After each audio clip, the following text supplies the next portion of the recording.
क्या तुमने कभी सोचा है कि सिर्फ एक ध्वनि इंसान के पूरे शरीर को बदल सकती है? एक ऐसा शब्द जिसे हजारों सालों से लोग बोलते आ रहे हैं, लेकिन बहुत कम लोग जानते हैं कि उसके पीछे छिपा रहस्य क्या है। यह है सिर्फ 3 अक्षरों की यह ध्वनि आखिर क्यों इतनी विशेष मानी गई? क्या यह केवल पूजा पाठ का हिस्सा है, या फिर इसके पीछे कोई ऐसा विज्ञान छिपा है जिसे आधुनिक इंसान भूल चुका है? तुमने ध्यान दिया होगा, जब भी इंसान दुखी होता है उसका शरीर बदल जाता है, सांसें भारी हो जाती हैं, दिल की धड़कन बदल जाती है, चेहरा उतर जाता है। और जब वही इंसान खुश होता है तो बिना किसी दवाई के उसका शरीर हल्का महसूस होने लगता है। यानी हर भावना का शरीर पर असर पड़ता है। लेकिन सवाल यह है, अगर भावनाएं शरीर को बदल सकती हैं तो क्या ध्वनि भी शरीर को बदल सकती है? प्राचीन ऋषियों ने कहा था, यह पूरा अस्तित्व कंपन है। पेड़ हिलते हैं, नदियां बहती हैं, हवा गूंजती है, ग्रह घूमते हैं और इंसान का शरीर भी लगातार कंपन कर रहा है।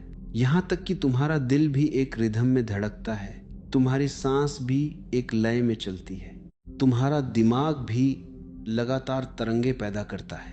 यानी इंसान केवल मांस और हड्डियों का ढांचा नहीं है, वह एक चलता हुआ वाइब्रेशन है। और शायद इसी कारण प्राचीन साधकों ने ध्वनि को बहुत गहराई से समझा। उन्होंने देखा, कुछ ध्वनियाँ इंसान को बेचैन कर देती हैं और कुछ ध्वनियाँ भीतर शांति पैदा करती हैं। लेकिन उन सभी ध्वनियों में एक ध्वनि सबसे अलग थी। अल्लाह कहा जाता है, जब यह ध्वनि सही तरीके से निकाली जाती है तो शरीर के अंदर कुछ बदलने लगता है। धीरे धीरे सांस की गति बदलती है, दिल की धड़कन बदलती है और दिमाग की बेचैनी भी कम होने लगती है। लेकिन हैरानी की बात यह है, ज़्यादातर लोग इसे केवल एक धार्मिक शब्द समझकर बोलते हैं। वे इसकी ध्वनि को सुनते नहीं, बस दोहराते रहते हैं। और शायद इसी वजह से वे उसके असली प्रभाव को कभी महसूस नहीं कर पाते। कल्पना करो, अगर तुम्हारे शरीर के अंदर लाखों कोशिकाएं हैं और हर कोशिका एक वाइब्रेशन पर काम कर रही है, तो क्या एक विशेष ध्वनि उन वाइब्रेशंस को प्रभावित कर सकती है?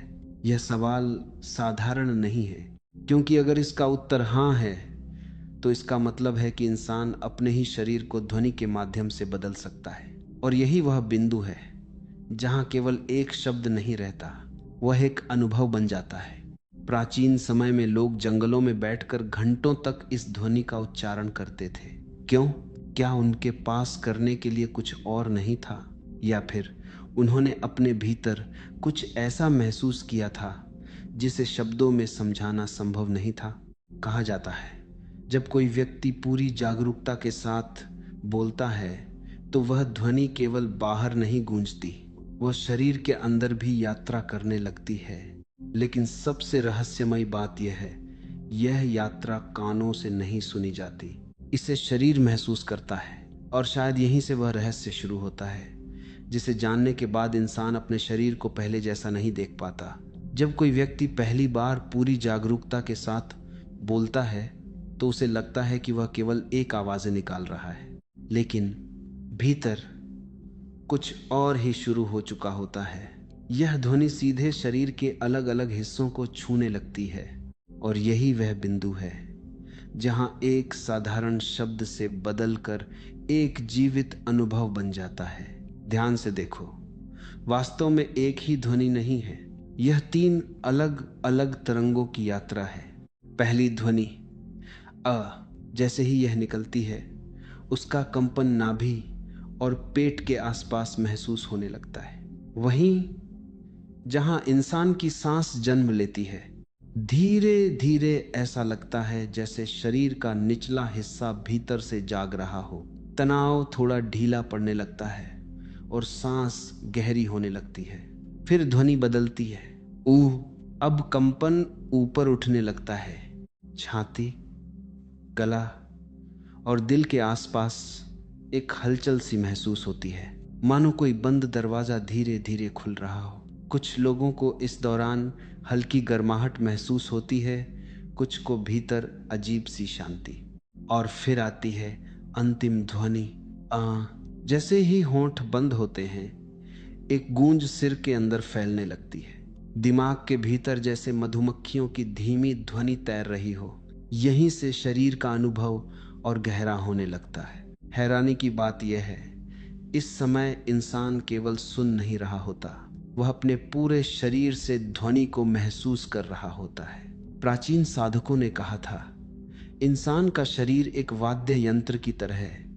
अगर सही कंपन मिले तो उसके भीतर छिपी लय जागने लगती है और शायद उसी लय को छूता है। जब यह ध्वनि लगातार दोहराई जाती है तो सांस अपने आप धीमी होने लगती है, दिल की धड़कन स्थिर होने लगती है, चेहरे की मांसपेशियां ढीली पड़ने लगती हैं, मानो शरीर किसी अदृश्य बोझ को उतार रहा हो। लेकिन सबसे रहस्यमयी चीज तब होती है जब ध्वनि समाप्त हो जाती है, क्योंकि खत्म होने के बाद कुछ क्षणों की गहरी खामोशी जन्म लेती है और वही खामोशी इंसान को भीतर तक छूती है। अचानक ऐसा लगता है जैसे समय धीमा हो गया हो, विचार कुछ पल के लिए रुकने लगते हैं, शरीर शांत होने लगता है, लेकिन जागरूकता बढ़ने लगती है। यहीं पर इंसान पहली बार महसूस करता है कि ध्वनि केवल बाहर नहीं होती, उसका असर भीतर की नसों, सांसों और चेतना तक पहुंचता है। वैज्ञानिक कहते हैं, शरीर की हर नस दिमाग से जुड़ी हुई है और जब कोई कंपन बार बार शरीर में प्रवेश करता है तो नर्वस सिस्टम उसकी प्रतिक्रिया देने लगता है। शायद इसी कारण कुछ लोग सम के बाद हल्कापन महसूस करते हैं और कुछ गहरी शांति।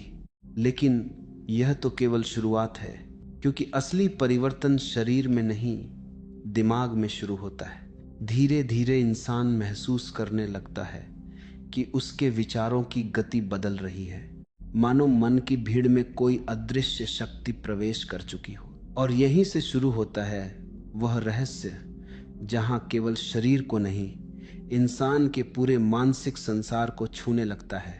मन शायद इंसान की सबसे रहस्यमयी जगह है। बाहर से सब शांत दिखाई देता है, लेकिन भीतर लगातार शोर चलता रहता है। एक विचार जाता है, दूसरा आ जाता है। पुरानी यादें, भविष्य की चिंता, अधूरी इच्छाएं, डर, कल्पनाएं, मानो दिमाग कभी रुकना ही नहीं चाहता। इंसान रात को सो भी जाए तब भी मन पूरी तरह शांत नहीं होता। सपनों के रूप में वह चलता रहता है और धीरे धीरे यही लगातार भागता हुआ मन इंसान की सबसे बड़ी थकान बन जाता है। लेकिन जब पैर की ध्वनि बार बार भीतर उतरती है तो सबसे पहले यही मानसिक हलचल प्रभावित होने लगती है। शुरुआत में व्यक्ति केवल ध्वनि पर ध्यान देता है, फिर अचानक उसे महसूस होता है कि विचारों की रफ्तार थोड़ी धीमी हो रही है, जैसे किसी ने मन की भागती हुई सड़क पर धीरे से ब्रेक लगा दिया हो। यह कोई जबरदस्ती नहीं होती, विचारों को रोका नहीं जाता, लेकिन ध्वनि की गूंज इतनी गहरी होने लगती है कि मन का शोर पीछे छूटने लगता है। कल्पना करो, एक झील है जिसमें लगातार पत्थर फेंके जा रहे हैं। पानी कभी स्थिर नहीं हो पाता, लेकिन जैसे ही पत्थर गिरना बंद होते हैं, सतह धीरे धीरे शांत होने लगती है। मन भी कुछ ऐसा ही है, और तीन की कंपन उन अनगिनत मानसिक तरंगों को धीमा करने लगती है। धीरे धीरे इंसान महसूस करता है कि उसके अंदर जो डर हमेशा छिपा रहता था, उसकी पकड़ कमजोर होने लगी है। गुस्सा पहले जितनी तेजी से नहीं उठता, बेचैनी थोड़ी हल्की लगने लगती है, और सबसे अजीब बात, छोटी छोटी बातें जो पहले मन को हिला देती थीं, अब उनका असर कम होने लगता है, मानो दिमाग के भीतर कोई सफाई चल रही हो। कुछ लोग इस अवस्था से डर भी जाते हैं, क्योंकि पहली बार उन्हें अपने ही मन के पीछे छिपी खामोशी दिखाई देने लगती है। और इंसान पूरी जिंदगी शोर का इतना आदी हो चुका है कि शांति भी उसे अजनबी लगती है। यही का सबसे गहरा असर शुरू होता है।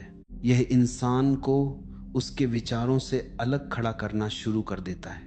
पहले व्यक्ति सोचता था मैं ही मेरे विचार हूं, लेकिन अब धीरे धीरे उसे महसूस होने लगता है कि विचार तो आते जाते बादलों की तरह हैं और उनके पीछे कुछ स्थिर भी मौजूद है। एक ऐसा स्थान जहां कोई डर नहीं पहुंचता, जहां कुछ क्षणों के लिए समय भी धीमा लगने लगता है। कभी कभी के बाद एक अजीब सी ब्लैंकनेस महसूस होती है। न कोई खास विचार, न कोई अंदरूनी बहस, बस एक शांत खालीपन। और यही वह क्षण है जिसे प्राचीन साधकों ने ध्यान का द्वार कहा था, क्योंकि ध्यान का मतलब विचारों से लड़ना नहीं है। ध्यान का मतलब है उस जगह तक पहुंचना जहां विचार अपने आप शांत पड़ने लगे। लेकिन रहस्य अभी भी पूरा नहीं खुला, क्योंकि जब मन की भीड़ हटने लगती है तब इंसान पहली बार अपने भीतर कुछ और महसूस करता है। कुछ ऐसा जो शरीर भी नहीं है और विचार भी नहीं है। मानो भीतर कोई गहरी चेतना धीरे धीरे जाग रही हो। और शायद यही कारण है कि हजारों साल पहले ऋषियों ने ती को केवल ध्वनि नहीं, चेतना का द्वार कहा था।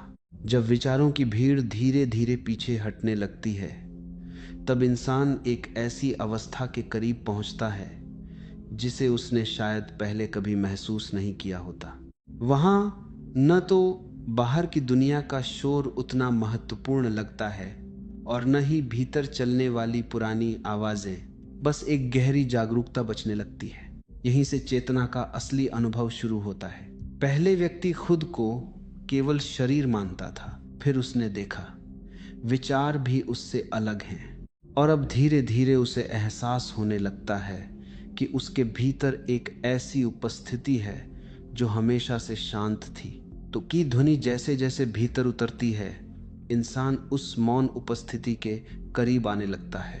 कुछ लोगों को इस दौरान शरीर हल्का महसूस होने लगता है, कुछ को लगता है जैसे भीतर ऊर्जा धीरे धीरे बह रही हो, और कुछ लोग केवल एक गहरी स्थिरता महसूस करते हैं जिसे शब्दों में समझाना मुश्किल है।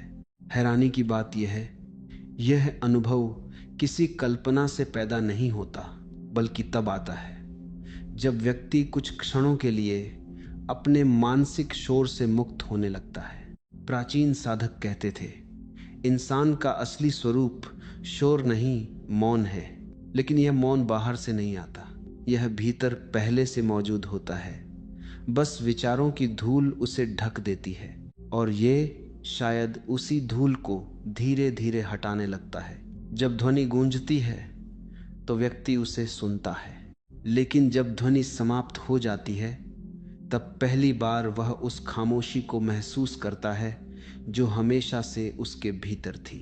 यही सबसे बड़ा परिवर्तन होता है, क्योंकि इंसान समझने लगता है कि शक्ति केवल आवाज में नहीं थी, शक्ति उस मौन में छिपी थी जहां ध्वनि जाकर विलीन हो जाती है। धीरे धीरे व्यक्ति की अवेयरनेस बढ़ने लगती है।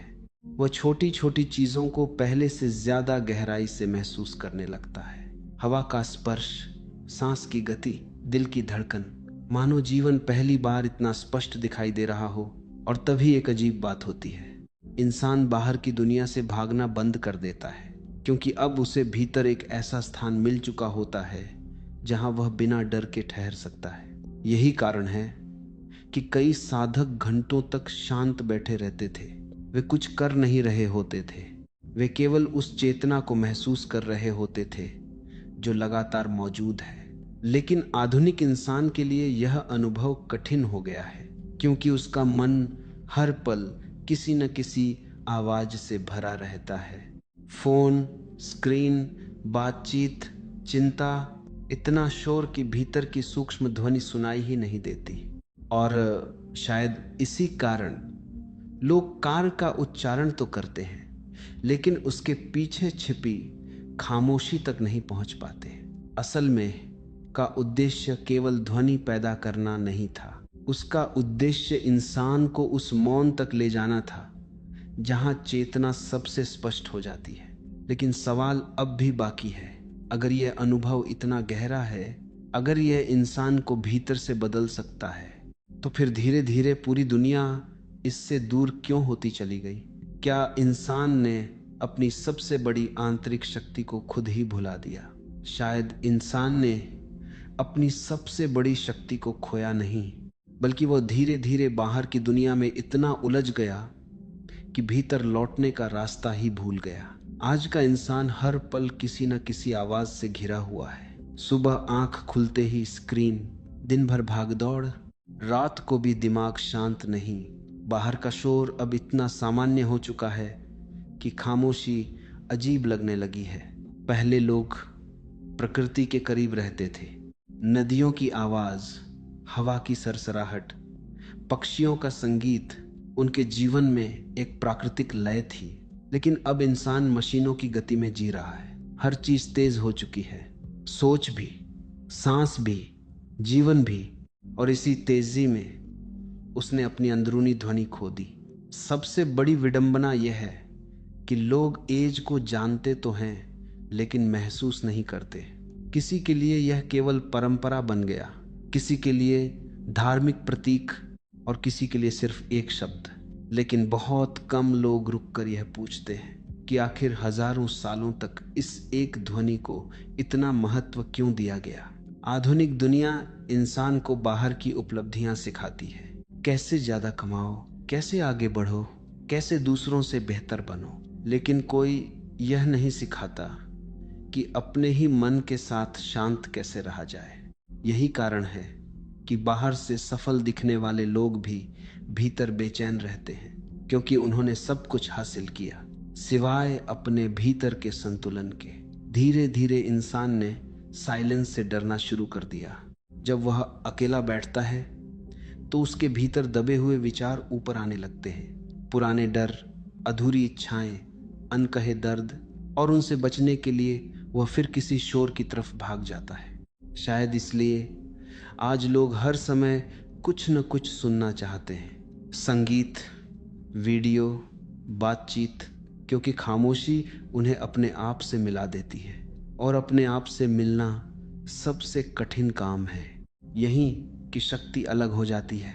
यह इंसान को भागने नहीं देता, यह धीरे धीरे उसे उसके भीतर वापस ले जाने लगता है। लेकिन इस यात्रा के लिए धैर्य चाहिए, क्योंकि भीतर उतरना बाहर भागने से बिल्कुल अलग है। प्राचीन समय में साधना का मतलब था खुद को सुनना। आज जीवन का मतलब बन गया है दुनिया को दिखाना। और इसी बदलाव में इंसान अपनी आंतरिक शांति से दूर होता चला गया। फिर भी रहस्य पूरी तरह खत्म नहीं हुआ। आज भी जब कोई व्यक्ति पूरी जागरूकता से के साथ बैठता है तो उसके भीतर कुछ पुराना जागने लगता है, मानो शरीर को अचानक अपनी भूली हुई लय याद आने लगी हो। धीरे धीरे उसे एहसास होता है कि वह केवल नाम, चेहरा और विचार नहीं है। उसके भीतर एक गहरी ऊर्जा लगातार बह रही है जिसे वह पहले कभी महसूस नहीं कर पाया था। और तब एक नया सवाल जन्म लेता है। अगर कोई इंसान लगातार इस ध्वनि के साथ जीने लगे, अगर उसका मन सच में शांत होने लगे, तो क्या उसके भीतर कोई बिल्कुल नया जन्म हो सकता है? शायद यहीं से केवल अभ्यास नहीं रहता, वह एक आंतरिक परिवर्तन की शुरुआत बन जाता है। एक समय ऐसा आता है जब व्यक्ति कै का उच्चारण करता नहीं, बल्कि उसे भीतर घटित होते हुए महसूस करने लगता है। अब यह केवल होठों से निकली ध्वनि नहीं रहती, यह सांसों में उतरने लगती है, धड़कनों में बहने लगती है और धीरे धीरे उसकी पूरी उपस्थिति का हिस्सा बन जाती है। शुरुआत में इंसान ध्वनि को पैदा करता है, लेकिन लंबे अनुभव के बाद ऐसा लगता है जैसे ध्वनि स्वयं उसे चला रही हो। वह पहले जैसा नहीं रहता। उसकी आंखों में एक अलग शांति दिखाई देने लगती है, चलने की गति बदल जाती है, प्रतिक्रियाएं धीमी हो जाती है और सबसे बड़ा परिवर्तन उसके भीतर की बेचैनी में आता है। अब छोटी बातें उसे पहले की तरह हिलाती नहीं, क्योंकि उसने अपने भीतर एक ऐसा स्थान खोज लिया होता है जहां बाहरी तूफानों का असर बहुत कम पहुंचता है। धीरे धीरे व्यक्ति समझने लगता है कि असली शक्ति नियंत्रण में नहीं, समर्पण में है। जितना वह भीतर शांत होता जाता है, उतना ही जीवन स्पष्ट दिखाई देने लगता है और तभी एक अद्भुत अनुभव जन्म लेता है।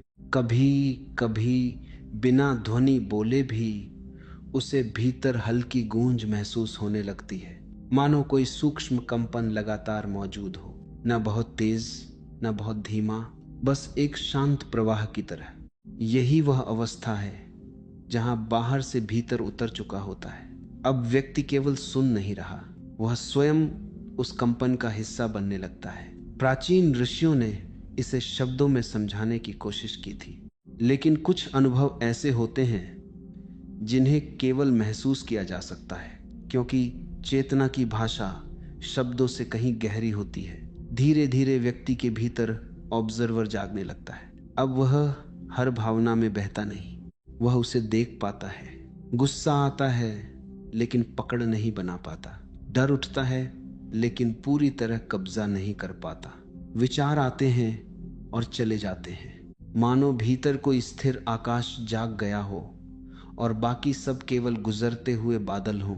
यही इंसान पहली बार अपने असली स्वरूप की झलक देखता है। वह समझने लगता है कि उसकी पहचान केवल शरीर नहीं थी, नहीं केवल मन। उसके भीतर कुछ ऐसा है जो हमेशा शांत है, हमेशा जागरूक है और हमेशा मौजूद है।